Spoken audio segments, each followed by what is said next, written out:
At MU Health, yes empowers.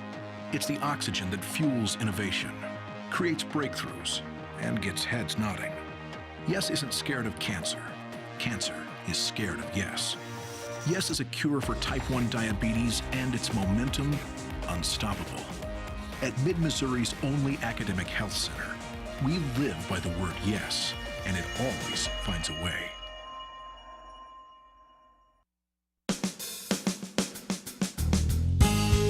Good morning and welcome to Radio Friends on Monday, October the 3rd. Always a pleasure to have you with us. We've got two great guests. We'll start first of all with Ed Hanson from Talking Horse Productions. Morning, and you've Paul. got a special production coming up when? This is just a dynamite show that opens October 14th. So Okay. we're a little bit less than 2 weeks out. Yeah, but what is the Dynamite show about? Well, it's called Mothers and Sons, and this is a drama that was written by Terrence McNally, a very, very fine and celebrated playwright, for Tyne Daly. If you remember Cagney and Lacey, the actress Tyne Daly, she's been a real force on Broadway for the last 25 years. And he wrote this play, they're good friends, he wrote this play for her. It is about a day in the life of a woman named Catherine Gerard, who is now from Dallas, Texas, originally from the East Coast. And she comes to visit New York to find the partner of her late son, who now lives in New York City, and he doesn't really know why she's shown up. Her son has been deceased for about 20 years, dies of AIDS.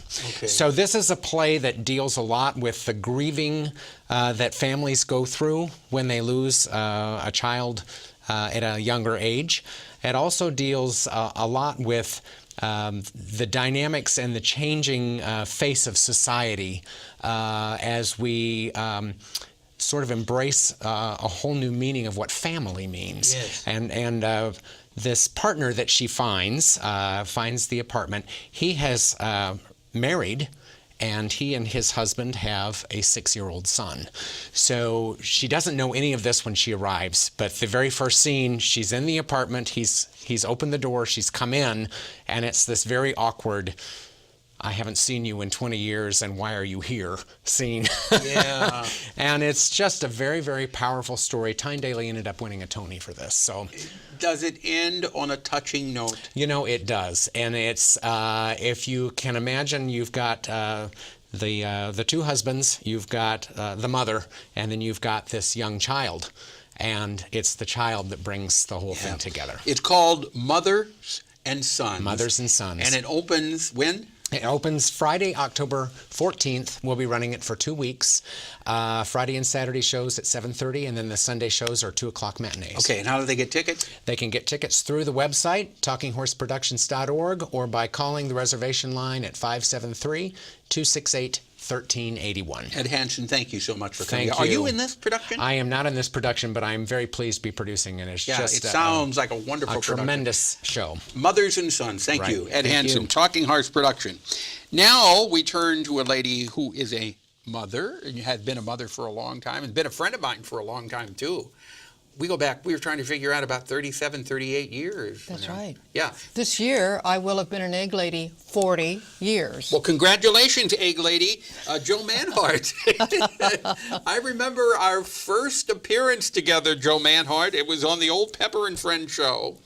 And you were making omelets. Omelets, of course. Slick bottoms and sloping sides. That's one of the and rules. We had just gone on with our brand new color cameras. We were doing the show, and you had this squirt thing with water, and you hit the lens of the camera with that. And I thought, this is going to be the end of all of us now, if you had damaged that camera. But you didn't. Well, that was no fault of mine that I didn't. I do that to make a point that Yes. you use water with scrambled eggs. I mean, with omelets, and you use milk with scrambled eggs. Yeah. Totally different product. All right, but you want to talk about eggs today. We the usually history talk- of eggs. We usually talk in July about how to keep eggs safe on picnics, but you didn't give me a theme, so I picked one. Okay. Eggs through history. Eggs through history. Prehistory. We're talking about a caveman walking around and he sees something on the ground and he looks at it and he begins to tremble and wiggle, and then a crack appears, and then an animal a bird or a turtle appears. Or a dinosaur. Or a dinosaur? Yeah. Jish. At any rate, that gets your attention. So they felt that eggs were life and magic because they could, from a solid, inanimate object, life could pop out. Yeah. So that was the first caveman who saw the first egg. Geese were probably the avians that were adopted to the campsite more easily than anything else. So how did the chicken evolve and come about? You mean which came first? Yeah, the chicken or the egg. Oh, in the case of the female, they were created simultaneously. That's all I'm going to tell you. Eggs have been a symbol in every culture for the earth, for life, for the spherical world that we're in. And in recorded history, now that was prehistory. Yeah. Recorded history. In Egypt, along the mud banks of the Nile, they hatched chickens. Instead of having a chicken set on an egg until it hatched, they put them in incubators in the Nile by the thousands, and men Really? would live down there practically all their lives, and they would be able to tell, is the temperature right? Is the humidity right? Do I need to turn them? And they will open or shut little fan doors so that the circulation could be just right, and they perfected the art of hatching eggs without a mother sitting on them. So they would take the eggs away from the mom as soon as she laid them? Sure. They could, because she might lose them or they might die because they were mishandled, but this way they got a bumper crop of perfect chickens. So they've been industrializing chickens since that time.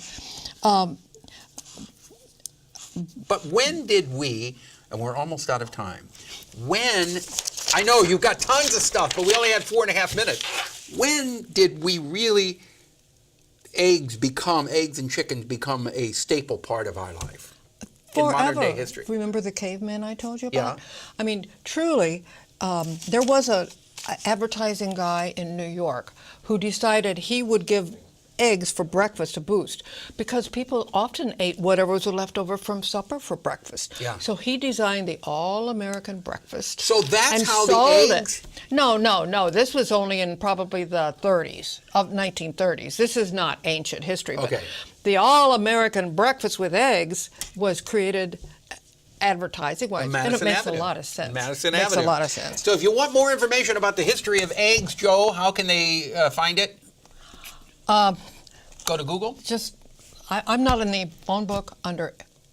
American Egg Board has Yeah. a wonderful site. Okay. But I'm not in a phone book under the Egg Lady. No, you're under Available Joan. Yeah, I'm So how do they Available get in Joan. touch with you? 874-3138, or call Paul. He knows. And I'll tell you how to get in touch with Joe Manhart. our Can I egg come lady. back and finish sometime? You can, Joe. Okay, I only We'll got give to you more here. time. I know you only got a couple of centuries. But I... We got to go all the way back to prehistoric time. Oh, we've already done that. We're ready to move forward. Joe Manhart, thank you so much for coming by. Thank you, Have yourself Paul. a nice day. Bye-bye.